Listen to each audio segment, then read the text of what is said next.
Good evening, everyone. This is Coach A. We're coming in live from the second floor of Pioneer Street Market, also known as PSM, located inside HMR parking compound along Reliance Street from the city of Mandaluyong.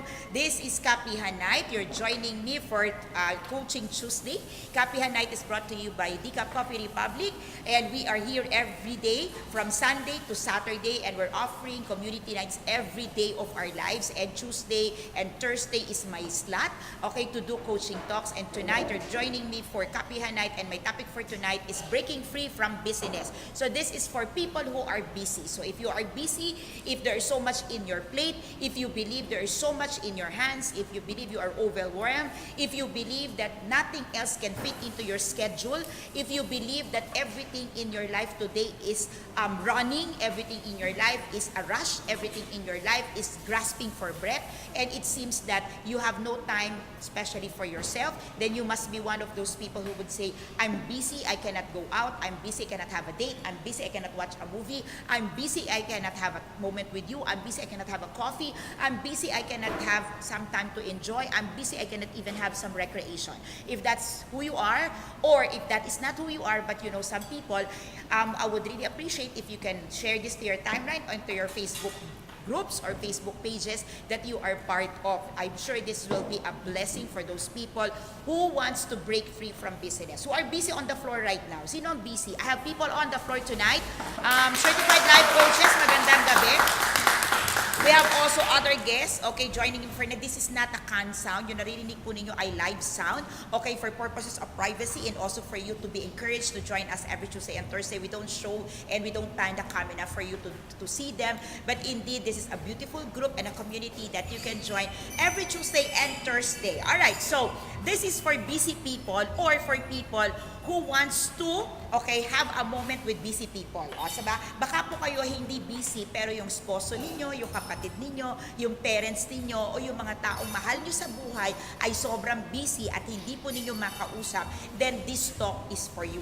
Okay? So, if this is the first time that we're joining together for the Kumo family, magandang gabi po sa inyo, and I wanna take this moment personally to say, I'm sorry for last time that we went on live. I think that was Thursday. Okay. Meron po tayong naging technical difficulty. We thought that you were disconnected, but apparently we're not disconnected, and you will have to hear me from the background without my face. So magpasensya na po. But if you wanna look the full view and the full replay of that talk, you can catch it up on my YouTube channel. So be sure also to subscribe so you get notified whenever we go live and whenever we uploaded new videos. Also, I'm gonna go ahead, and I think in a month's time, we're preparing a lot of collaterals, merchandisings for Coach A and coaching.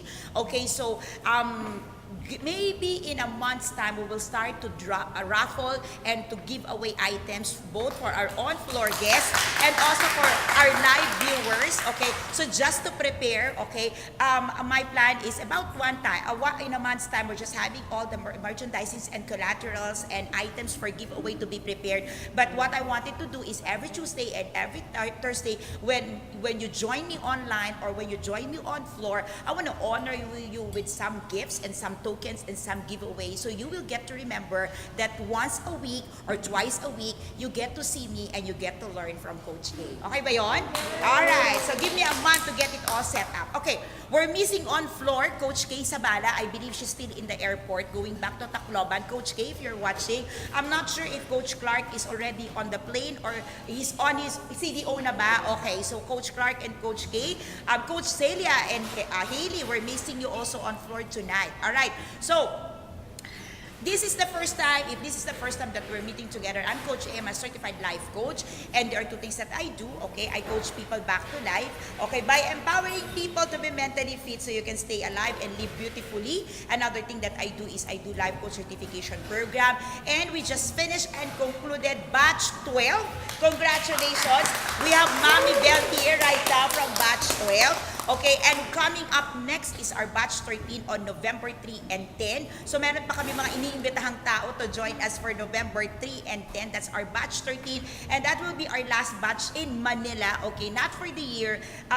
Coach, si Coach Keddy, namimiss din namin. Coach Keddy, wala ka dito. Coach Jan, hello. Okay, so if This is the batch 13 or November 3 and November 10 batch is the last batch before our Master Coach Kendra Smiley gets to Manila. She will be having as exclusive training for all the certified life coaches, okay, here in the Philippines. And we would really want to invite you to not to miss that, but that training is exclusive only for our certified life coaches. So just in case you want to partake of that opportunity, we invite you to join us November 3 and November 10. Now, if you're from Region 8, okay, November 7 and November 8, we're getting to Region 8. We will have our certification class in Tacloban City. And if you're not yet ready for certification class, we would like to invite you to join us for Life Coaching 101 on November 6, also in Tacloban City. Okay, Coach K, hello. If you're watching, just give us some emoji. Okay, now, if you are watching this, okay, on a replay, okay, you can still send your question, you can still send your comments through personal message or through comments, and I'm sure for those of you who would message me after, kung yung mga sanay na pong mag-message sa akin, I'm sure you know that I get back to you. Now, I want to ask also this moment, okay, if you can just do me the favor to share this to a specific group, okay, groups that yung mga hectic, yung mga mommies, okay, if you are part of the mommy groups, okay, if you are part of a group wherein may mga mommies po dyan, kasi normally ang mga mommies sila po yung mga walang time sa sarili, okay, tama ba mommies? Okay, sabi ng mga mommies, 24 hours ang aming mga trabaho, okay, walang pahinga, so much more if a mom is working, so sobrang wala talagang time sa sarili. So if you are part of a group, okay, where you know there are mommies on board, there are mommies who are, you know, telling you how can I get time for myself, how can I have moment for myself, then this talk is also gonna be very, very helpful for all the mommies. Okay, and before I proceed, Coach K is watching right now. Coach K, you can make a comment, but we are still raising funds for the people in Tacloban who wants to get certified, but still raising their money. So if you would like to be a benefactor, if you have a good heart, if you wanna share in what we have started in Tacloban City, okay, you can communicate with Coach K Sabala. Okay, you can also communicate with Coach Rizel, our operations manager, for any amount that you would like to help and share for Tacloban City. Tama ba? Okay.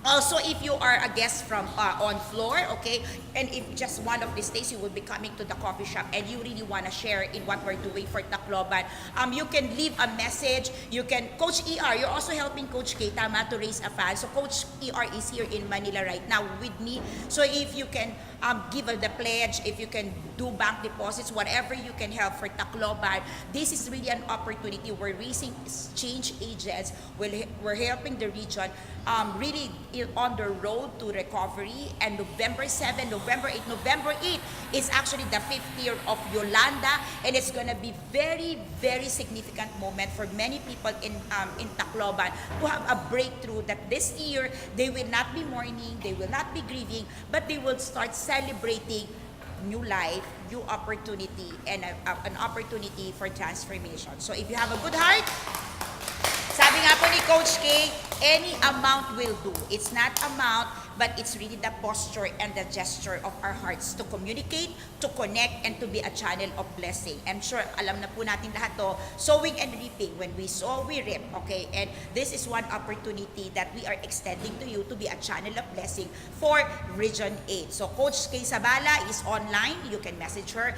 Coach ER on floor right now is here. And just in case, okay, you want to do your giving in silent or privately, we also have glass jars at the back. You can put it in an envelope and you just put it there and write it for Tacloban, because the jars at the back are for missionaries. So just in case you want to give it really for Tacloban people, just put it in the envelope so we know that it's for Tacloban people.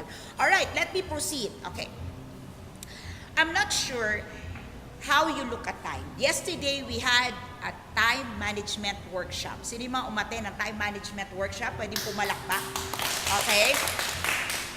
We have already posted our pictures, our documentations of the time management workshops. And if you attended the time management workshop yesterday, I would really appreciate if you can do some comments of your takeaways. Share lang natin ng konti sa mga madlang people what you have learned from management workshops. Okay, but many times we've heard a lot of people, or baka kayo po yun, okay, who would always talk about being busy. Sino dito, once in your life, you have said this, I'm busy, I cannot come.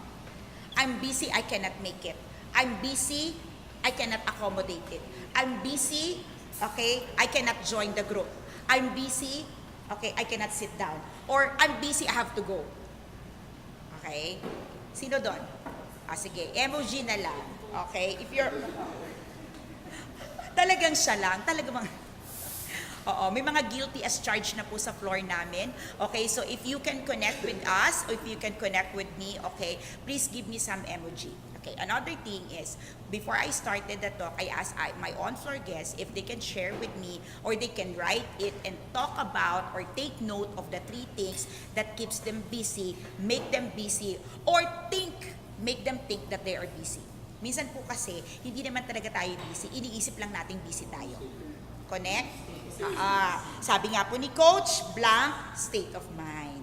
Hindi ka po sasabihin dahil baka po tayo biglang mag-offline pag sinabi ko yon at mawala po tayo dahil po siya ang aking technical assistant, di ba?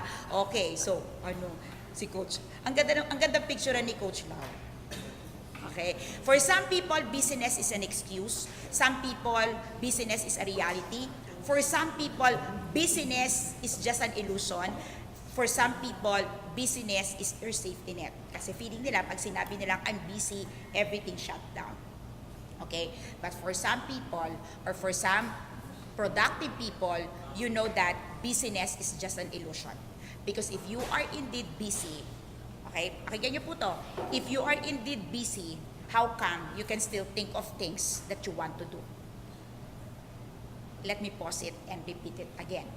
If you are really, truly busy, how come you can still think of things that you want to do? Try nyo po. Hindi ba kahit gaano kayo ka-busy, kahit kapuno ang kalendaryo, gaano kapuno ang inyong mga planner, isn't it true that you still want things to be done? Meron pa rin kayong naiisip gawin. Tama, mali? Ma'am Jo, tama po ba? Tama, di ba? Okay, because if you are truly busy and everything is just connecting and everything is so filled up in your schedule and your mind are just so lahat nakakonect na with everything, paano po tayo nakapag-isip pa ng ibang bagay? Coach Clark is already in CDO. Palakpakan lang natin si Coach Clark. Okay, Coach Clark, hello, we miss you. Sabi niya babalik siya ng November 5. Okay, tama ba Coach ER? Alam mo, connect. Okay. Tinanong ko lang, kayo naman. Tinanong lang naman natin. Okay, so, we're talking about, if you can share with me what are the 3 things, okay, that keeps you busy, you think makes you busy, and the 3 things that occupy your calendar, occupy your planner and productivity journal for Coach Lau, okay, you can put it in there. Okay, what are the 3 things? If you're online, share with us the 3 things that makes up your busyness. Okay, now, many times when we talk about busyness, we correlate it with the things that we want to do, the things we need to accomplish, okay, with the limited time that we have. Would you agree? If time is not limited, if time can just be multiplied, if time can just be reproduced, I don't think we will say I'm busy. The thing here is we all have 24 hours in a day. Agree, disagree? And most of the time, you want to do more than what you can accomplish in the 24 hours. And that makes your brain thinks that you are busy. Okay, so let me pull back a bit and paint that backdrop for you. Okay, so I started asking you, if you are indeed busy, how come you can still have time to think, okay, of the things that you want to do? How come you can still dream of things that you want to accomplish? How come you can still say, I wish I could do this? Ibig sabihin, meron pang time. Ibig sabihin, meron pa rin moment. At kung busy ka, actually pinakamadali daw test dyan, kung busy ka, bakit ka nagpe-Facebook? O ba't ka nagpe-Twitter? Ba't ka nag-IG? Bakit ka naglalaro? Bakit ka may apps? Bakit mo hinahawakan palagi yung cellphone mo kahit hindi tumutunog? Ha? Okay? So, bakit may tulala moments ka?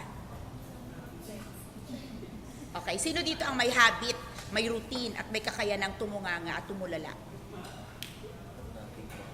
Oo, yung nakatingin lang sa ere, nakatingin sa floor, nakatingin sa ceiling. Sino? Sino? Sino? Sino? Sino? Sino? Sino?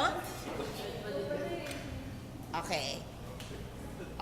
Okay, guilty as charged. Alright, so, breaking free from busyness starts with, okay, understanding what is causing your busyness. Okay. Do you know that what makes you busy are the things that are not really essential? Agree? Okay, if you can agree, can you just give me some emoji online? Okay, let me repeat that. What keeps us busy? Coach Candy, di po pa talaga totoong busy eh. O, tingnan mo, umamin na. Wala pa naman akong sinasabi. Connect, Coach Candy. Okay, the things that keep us busy, makes us busy, are the things that are not really essential. Because the things that are really essential are already plotted in our calendar. Or plotted in our routine. Plotted in our daily tasks. However, many things gets into the routines, gets into the daily activities, gets into our daily planner, and now our brain said, we're busy. Can you connect? Ako po tulala, talent ko po talaga ay talent and expert. Okay, Coach Candy. Hindi po ako yun si Coach Candy ha. Alright, now, I want you to take for a moment and understand that busyness is relative, will always be related, and will always be connected to time. And how you value time, how you treat time, and how, you use your time. Okay, now, let's talk about time, okay, because when we know how to use time, we will know how to prioritize, and when we know how to prioritize, we can be free from busyness. It's just a matter of prioritization. Okay? Actually, I wanted to talk about priority.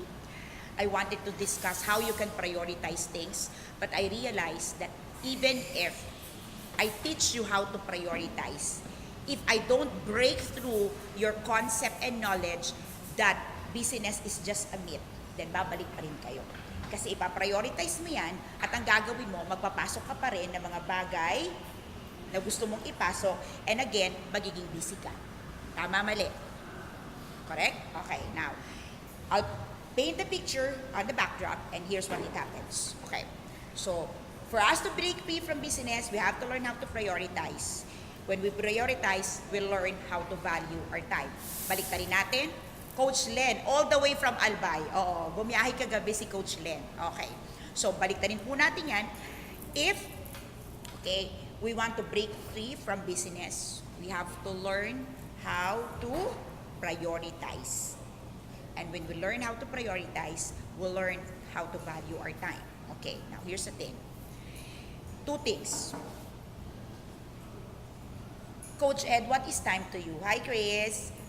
Bro, what is time to you?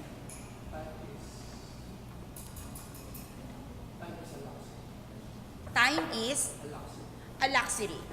Coach Sean, what is time? What is time? Time is something that we use so that we can invest on things that we think is better. Oh, maganda yung sinabi ni Coach.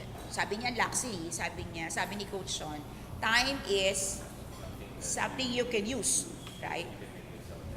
So you can make yourself better. Coach Joseph, time is, what is that 24 hours of time? What does it mean to you? Time is? Makes up your life. Time makes up your life. Time is resources. Time is the most precious resources a person may have. Of course, next to your life.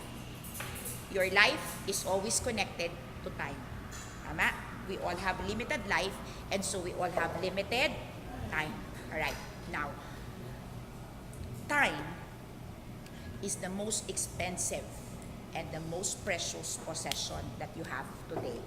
Next to your life, okay? Next to everything that's inside of your life. Pag tinignan mo yung buhay mo ngayon, okay, taking off your relationship with the Lord and everything, your life is connected with time, and that is most precious. How many of us, okay, honestly would say that you are using time in the best way you could? Okay, sabi ni Bobot, incoming coach Bobot, time is uncontrollable but manageable. Okay, actually, what we can manage is our response to time. What we can control is ourselves. Tama ba, Coach Dean? In response to time. Now, here's the thing. What is time? Time is the most precious thing that we have. Time is the most valuable resources that we could have. Time is something that we can lose and never to gain again. Parang buhay talaga, di ba? Time, meron ba? Okay, my brother said, time is now and our happiness. Totoo naman.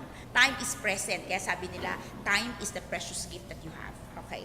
Now, if we want to start prioritizing, there are only two things that you should come to mind and come to terms about time. Two things lang po. First, how do you use, okay, time as a valuable investment?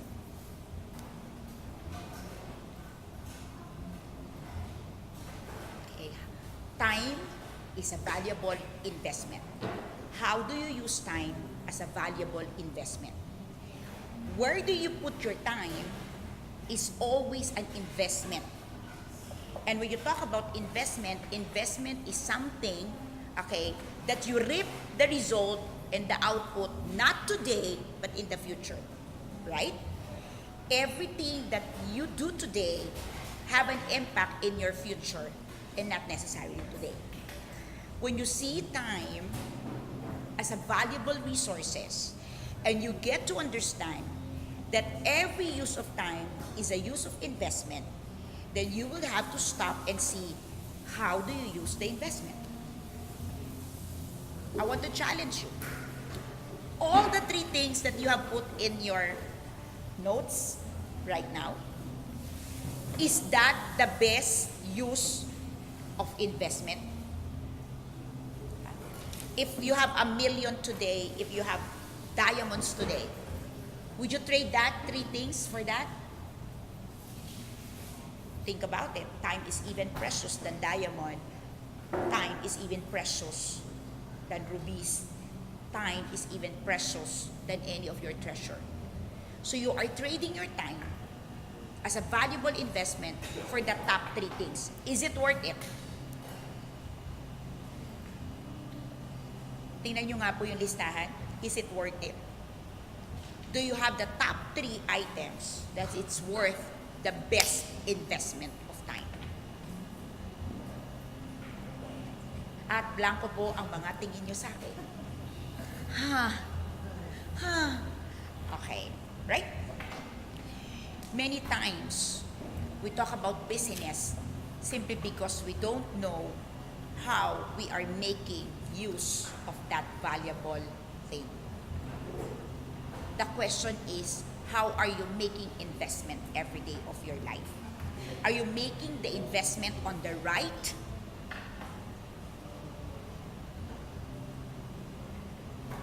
business? Are you making the right investment on the right relationship? Are you making on the right investment as far as vision, dreams, and passions are concerned? Okay? Now, if you cannot value time as investment, let me challenge you with my second question. How, okay, are you seeing the cost of your expenditures having time in it? If you can value your investment, if you can value time as an investment, my second question is, do you understand the cost of your expenditures of time? You spend time. Do you understand really the cost of you spending the time? Whenever you use your time, do you really understand the cost of that? Whenever you spend your time grumbling, whenever you use your time complaining, whenever you use your time worrying, whenever you use your time for negativity, whenever you use your time for tearing relationship, whenever you use your time killing people with your words, is it worth the cost? Is it worth the cost of expenditures? You're spending time. Is it worth it? So value of your investment, cost of your expenditures. If you know the value of your investment and the cost of your expenditures, there's no way you will fall on the trap of misusing the resources that you have. Now, how many of you here have worked on a project? Let's put this into action. Have worked on a project, family project, corporate projects. Okay. How many of you here plan for a vacation? Made a vacation. Oh, yun talaga nagbakasyon. Iba kasi puro plano eh. Diba? Made a vacation. How many of you here plan on something for yourself? Okay. Do you realize that every time you plan, whether a corporate project, whether it's a vacation, whether something for your personal, do you realize how much time it costs you to plan? Yes? Do you realize that the planning stage itself is costing you too much? And yet, many times we say, all right, we have to spend planning, okay, Pareto rule, 80%, and then execution, 20%. Now, 80% of the planning, do you really know that in that 80%, you have already wasted so much time because you don't know what to plan? I'll ask you, okay, sino dito mga project managers? Nag-manage na ng project, nag-lead na ng project. Okay. When you make a plan, whether it's school, activities, projects, vacation, personal thing, how do you decide what is supposed to be in there and what is supposed to be not in there? That's where I'm going. You have your value of your investment and your cost of expenditures. Every day of our lives, everything that we do, okay? The things that we plan, the things that we don't plan, the things that just happen, okay? How do you really value the investment and the cost of your expense? How do you know what are the things you're supposed to do? How do you know what are the things that's supposed to be part of the plan? How do you know what are the things that's supposed to be part of the itinerary? And what are the things that should never been there in the first place? O, sa mga project managers, pwede magsalita. Paano mo alam? You should know your objective, your purpose. Come on now, nasa yung mga planners natin dito. Okay. To begin with, in every plan, you have your purpose, you have your objectives, you have your agenda, you have your intentions. Tama po ba? Tama? Clear? Okay. When that is defined, how do you know what is supposed to be there? Sige. Di nyo ba naisip, yun yung pinakamalaki nating problema. Kaya whenever we plan, ang dami-dami nating items. Project management. Every time we work on something, every time we plan, hindi nyo ba naisip, kaya ang dami-dami tumatakbo sa utak natin? Wala. Baba natin ng konti para mas madali. Mag-order ng pagkain. Ang hirap nun eh. Naisip nyo ba yun? Oh. Okay? There is a study that says, okay, that if you, okay, when we were preparing for this coffee shop, I came across a study that if you set up, okay, Coach Pastor Alan, nako naman, hello, okay, and Myla, thank you for watching. Pastor Alan, we miss you. Coach Lorraine is also online. All of our success will be determined by our time and use of our time, actually. Okay. There is a study that's, Coach John Pana said, if you don't value time now, you won't have enough for tomorrow. Yep, exactly. And then, my brother said, being positive at the right time, being responsive in managing a situation, not all situation should be dealt with. All right, tama yan. I'll get to that point later on. There is a study that says that if you dine in a fine dining restaurant, okay? Not the fast food, really a fine dining. Sabi po nila, there is a study that says, before you get to finally order, there are 1,000 decisions that you have to make. 1,000 decisions. Before you can even order your food, there is 1,000 decisions. And nung inisa-isa nila yung details, alright, from what fine dining, the cuisine, the tempo, the color. Tapos pag upo mo pa lang, di ba, ang daming tinatanong sa iyo sa ano, di ba, with ganito, without ganyan. Sabi niya, before kang makakain, it will take you 1,000 decisions. And you just realize how many decisions you make every day of your life. And that alone, okay, is being captured by our brain and keeps our brain thinks that we are busy. Okay. Many times I would ask people I know, busy ako. And when I probe what keeps you busy, the next thing that I will get is a blank look. A blank stare. Hindi na ako sasagutin. The many the choices mas tumatagal. Absolutely. Absolutely. So, prove it. If I ask you today and you tell me busy, I'll tell you what keeps you busy. You will tell me a lot of things, and all of those things, habang sinasabi mo, ma-realize mo, that should not be keeping you busy. The thing is, it's there in your mind. Okay? The mere fact na may plano ka, the mere fact na may gusto kang gawin, the mere fact na may gusto kang ma-achieve sa buhay mo, all of those choices, all of those options get stuck to your mind, alright? And you leave it unprocessed, and your mind immediately thinks, you're busy. Isn't it true? Tama? Tahimik talaga tayong lahat. Okay, may kasama po ako on floor. Maniwala po kayo. Meron. Okay? So, in value of investment, cost of expenditures. Okay. So, balik po ako sa tanong ko. Paano nyo alam that a particular thing should be in there? When you order a food, when you buy a clothes, come on now. When you plan for your vacation, ano po ang ginagawa ninyo? How you think you should know. Sabi po natin, okay na tayo sa objective, purpose, intention, basic naman po yun. Diba? We're not going anywhere kung wala tayong purpose, wala tayong objective, wala tayong intention. Basic. Every day of life, pumapasok tayo okay, the question is, when you know the purpose, you know the objective, you know the intention, you know the motives, how do you know what's inside of it? How do you know what is supposed to be in there and what is supposed to be taken out? Sinong guess? Sinong gusto mag-guess?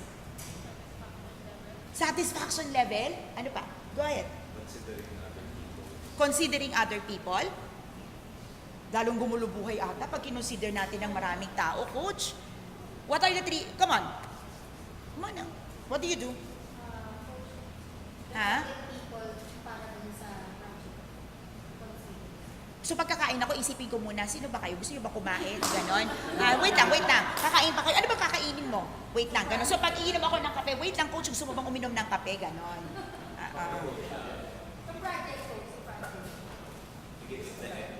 Ha? Begin with the end in mind. Okay, si Pastor Joshua would always say this, reverse re-engineering. No? Okay. Ano yung goal? Okay, alam ko na nga yung goal. So paano mo alam kung ano yung nandun? In planning, determine the available resources. Oh, pwede. Oh, mga andito na, asa na? Oh. Sir, kayo po, wild guess. Paano nyo po alam kung anong dapat ang nandun at anong hindi dapat nandun?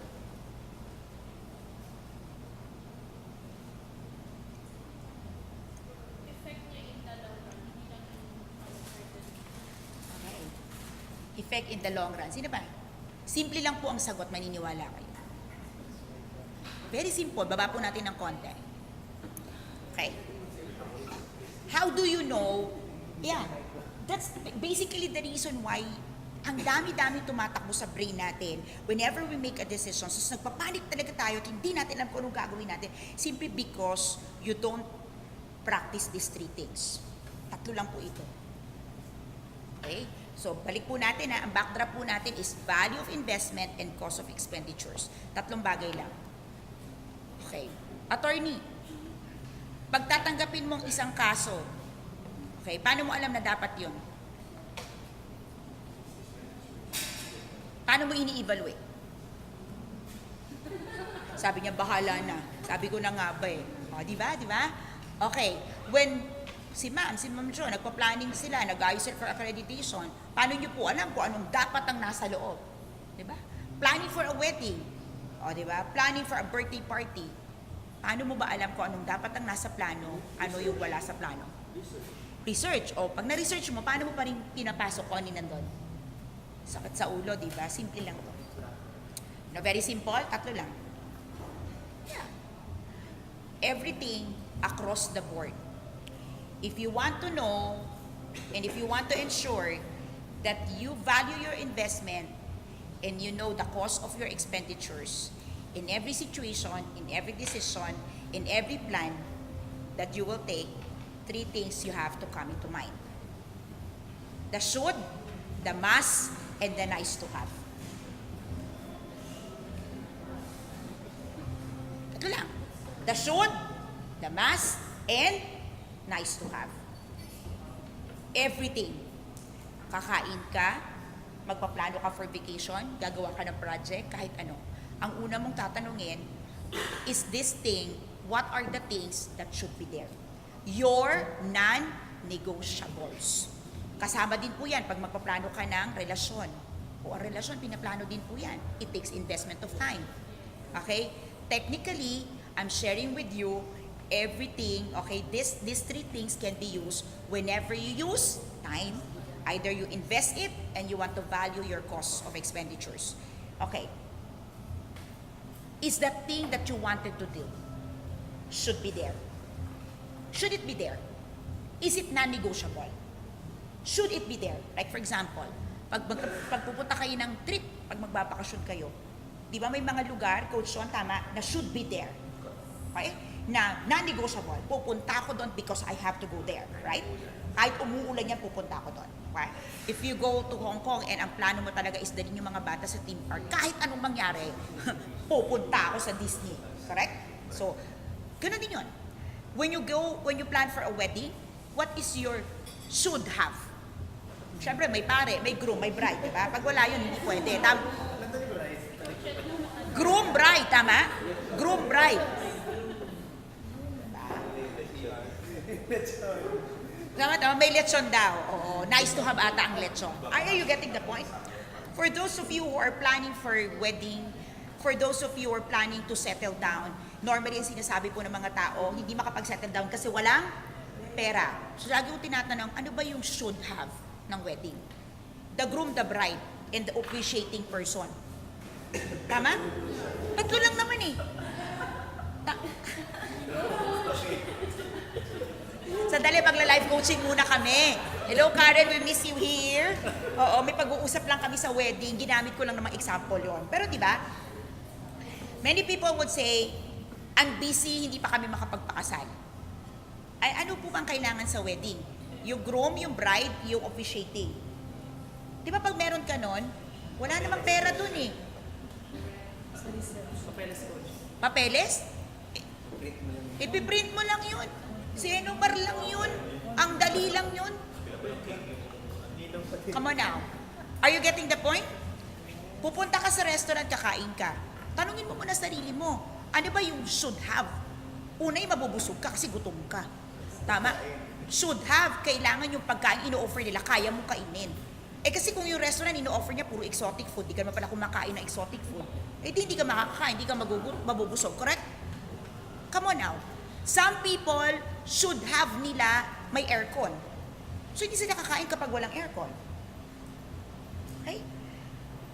In any decision that you would love to value your time as investment and to value your cost of expenditures when you use time, ask yourself, should you have it?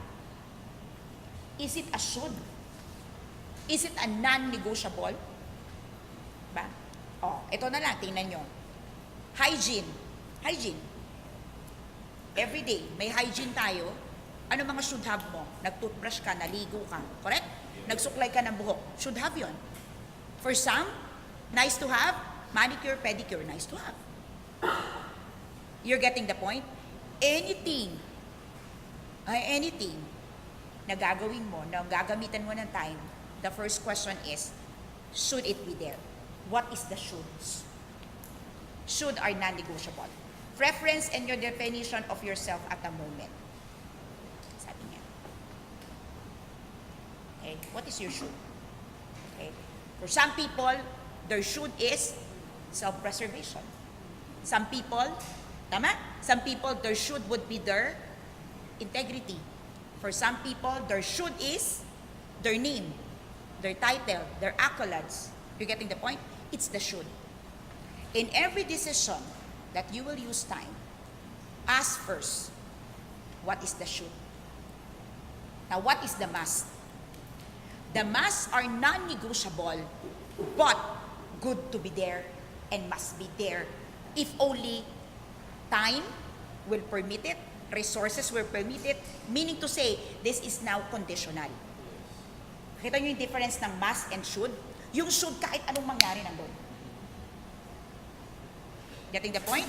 So, pag must ang pinag-usapan, conditional na yan sa resources, sa, ano mo yung, ano yung availability ng tao. Ito yung sinasabi nyo kanina, anong sabi ng mga taong kasama ko, ano yung, yeah. Nandun na kayo sa second level. Okay? But many times, you, okay, sometimes guilty as well, okay, we, okay, spend many times, couple of hours, more of the must than the should. Considering the, ano coach? The expectation of others, di ba? What others will tell us, what the norms is, what the social public would alam niyo yun, nandun yung mas yung conditional na hindi na non-negotiable. Think about it. Most of our time are consumed into the must. And all the must are outside. And all the must are not within our control. Think about it. If you're planning for an occasion, you're planning for a birthday, you're planning for a wedding, you're planning for something, well, it's really great that we consider our parents, we consider our visitor, our guests, da. But would you agree with me that no matter how we plan, it can never be 100% satisfaction level to them? Yeah. No matter. There is no such thing as 100% and perfect party. Someone else, kahit isang tao dyan may magsasalita, may hindi magugustuhan, may makikitang pangit. Diba? Actually, diba, pag magandang-maganda na sasabihin, sana lang ganito, meron pa rin ganun. Perfect na yan, wala namang mali. Pero mas mabuti kung ganito. Isn't it correct? Okay? Okay. You have to understand, when you're done with your should, things can proceed. When you're done with your should, things can proceed. The must are good. The must is a luxury. Ito na yung nagsabi kanina, kaya sabi ni Coach Ed kanina, time is luxury. Yun na yun, Coach. Nandun ka na sa second level. Kasi you are already considering people, you are considering your resources, you are already considering your circumstances. Okay. And what about the third? Ano yung third? Nice to have. Now, let me ask you and challenge you. When you talk about nice to have, isn't it true, and would you agree with me, that more time is wasted on the nice to have? The nitty, ang galing. The nitty-gritty details, the nice to have, is actually what consumes our time. Not the basic. Agree? Yes. Yeah. Okay? I'll challenge you, yung tatlong listahan ninyo dyan. Okay? What eats your time is really the nice to have, not the should. Okay? So isn't it strange? You have the should, the must, and the nice to have.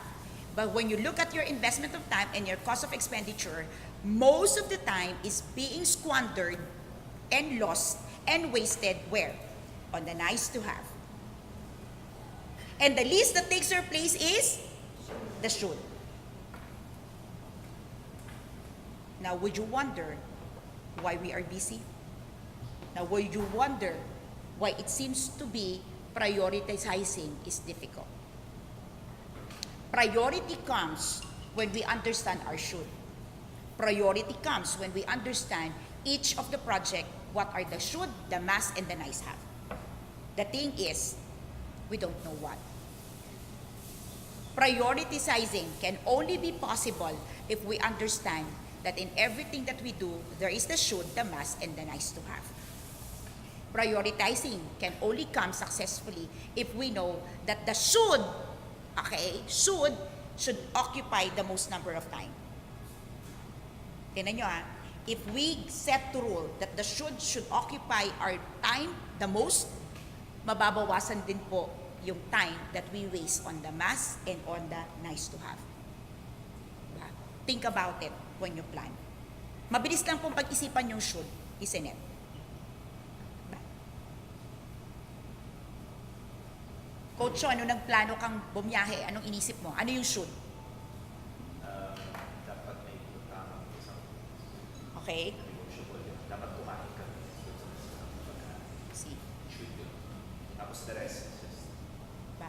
Dapat may mapunta kang isang specific na place, okay, na momentous, 'di ba? The significant, 'di ba? Ganun 'yon. And dapat yung pagkain nila sa lugar na 'yon matikman mo. Sa akin ganun din. the rest. The rest negotiables. Okay? Must have, go to other places, that the tour and everything, but the must have, but the should be. Special to that place. 'Di ba? The special to the place. And isn't it real when you get the your should, tapos ka na eh. You're done. You're done. So think about it. If only you will prioritize everything that you do according to your should, how much time could you save? How much time could you save in a battle that you can use it more for your productivity? That's the reason why that some of you even fails on your productivity journal. Isn't it? Okay? You have your productivity journal, you have your planner, you have your calendar, and it's still filled up of things that hits you because you don't know how to prioritize. And for some of you who can prioritize, you still don't know how to make it work with the should, the must, and the nice to have. Now, when you value your time in terms of investment, when you value your time in terms of cost of expenditures, you have to understand that at the end of the day, time is something you and only you can make use, and you and only you can squander. No one else can. No one else can steal your time. No one else can borrow your time. No one else can take it away from you. No one else can mess up your time. So for some people say, you mess up my time. You wasted my time. No one else can do that. It's only you. That's your time. No matter what people bring into you, give it to you, all right? No matter what people say, no matter how people would like to intrude to you, all right? It's only you who can squander your time. Only you can waste your time. Only you can neglect your time as well. And only you, okay, can make the best investment out of your time. Only you can value the cost of your expenditures. Making best investment of your time, 3 things you have to come to mind. Okay? First, if you want to make the best investment of your time, okay, what is your should, non-negotiable achievements, accomplishment that you want to have before you die? Why would you invest your time if you have not invested yet on the things that you are non-negotiable of? Diba sabi po ng ibang tao, bucket list. Do you realize yung bucket list lagi nasa dulo yan? Di ba yung mga bucket list yung gusto mong ma-achieve bago ka mamatay? Pero anong ginagawa mo dyan pag may time ka? Oh, tatawa tayo. Think about it, di ba? What are bucket list to us? Ma'am Jo, tama ba natawa si mong principal? Tama po ba? Bucket list is the things that we want to give to ourselves, isn't it? Come on now. Okay, so how much value do we put on our bucket list? Yes. But isn't it that's one thing we want to achieve before we die? Are we making investment of time with that? Okay, so that's number 1. You want to make the best investment of time? Okay, make sure that you are making an investment for things that are non-negotiable to you. Non-negotiable to you. You want to make the best investment of your time? Invest it with the people, business, opportunities, work that you believe must be there in your lifetime. Okay? You don't have, sabi nga, I think yesterday during our class, somebody shared, you don't even have 1,000 friends. You don't even need 1,000 people in your life. One is enough. Agree? One is enough. You may have 1,000. If it doesn't connect with you, then it's not gonna bear fruit. Tama ba, ma'am? And finally, you wanna make the best investment of your time? The nice to have should wait. Always. Until you have time to spend. The nice to have should always wait. It should not occupy your top of mind. Ano daw? Ako tanongin mo, coach. Should be at the list of your list. Okay. Should occupy list. Doon, sa pinakadulo. Diba? Kung wala ka nang, kung meron ka pa titira, nice to have. Pero kung wala ka nun, wala kang ibibigay. Diba? And here's the technique there. You would find it that the more you spend on your should and must, the nice to have gets lessened. Get lessened. Yeah. That's why many people start working on going back to basic. Some people start saying, I live a very simple life. Don't you realize that? Some people who have, received more, start, I want to give more. I want to give it out. Because the more that you get to prioritize, the more that you get on the list, your should and must, your nice to have no room for it. Kasi it's no longer essentials to you. The cost of your expenditures happens when your time is used on nice to have. Every time you use your time on nice to have, the cost of your expenditures is very high. When you spend your time on the should and the must, your cost of expenditures is less. You know why? Because the should and the must have a return of investment in the future. The nice to have, wala yang return to investment. Okay? When you're making an investment, you look for the return of investment in the future. The nice to have, you get it now, temporary. You're happy today. Kaya nga di ba po, sabi nila, when you eat junk foods, madali siyang kunin eh, easy to have, nice to have, masarap sa palate. You take it now. Pero may return po ba siya sa investment? Wala. You want a healthy food? It takes time. It takes a decision. It takes money, right? It takes a lot of you to eat healthy food. Do you get the results now? Hindi. Where do you get the results? In the future. Okay. When you invest on nice to have relationship, ano ba yung mga nice to have relationship? Lagi mong kasama, maganda magbigay ng regalo, maganda magkwento, maganda kumanta and everything. Now you get it. But would that make a better spouse in the future? Come on now. Everything that is worth keeping is worth waiting and worth toiling. That's why you call it investment. Okay? When you say you invest your time, meaning you don't see the results today. You see it in the future. That's why you call it investment. At the end of the day, whether you value your time as an investment or you squander it and take the toil of really getting the high cost of your expenditure, remember that time will never be a reward to you if you don't see it as a precious possession. Time is a reward only to those who value it as the most precious possession that you can have. At the end of the day, time is the best reward you can have for our fulfilled life. No one lives a fulfilled life without wonderful and practical and great use of the precious time that we have. Spend it on your should, next on your must, but never on your nice to have. At the end of the day, it's your time. How you use it will matter to you, not in my life. Will matter to what kind of life you will live tomorrow, what kind of life you would be rewarded tomorrow. Even your relationship is dependent on the quality of time, the investment, and the expenditures that you use every day. Good night, everyone. This is Coach A. Magandang gabi po. Thank you for joining me tonight.